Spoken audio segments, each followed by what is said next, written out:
ఓం ఐం హ్రీం శ్రీం శ్రీమాత్రే నమః. ఇది అపారమైనటువంటి శక్తివంతమైన నామము. ఇంకా దీనికన్నా శక్తి ప్రసరణం ఇంకా దీని వల్ల జరగదు, అంత శక్తివంతం.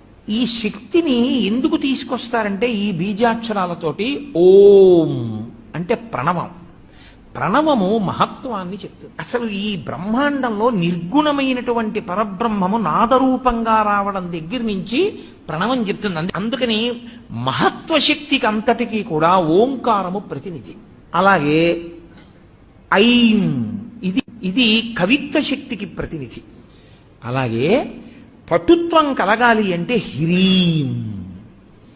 అలాగే సంపదలన్నీ కలగాలి అంటే మనం చెప్పేటటువంటిది శ్రీం. ఇవి నాలుగు చెప్పి ఇవి ఎవరి వల్ల వస్తాయి? ఇవన్నీ కదలికలకి సంబంధించిన విషయాలు. ఇవన్నీ ఆదిశక్తి వలన వస్తాయి.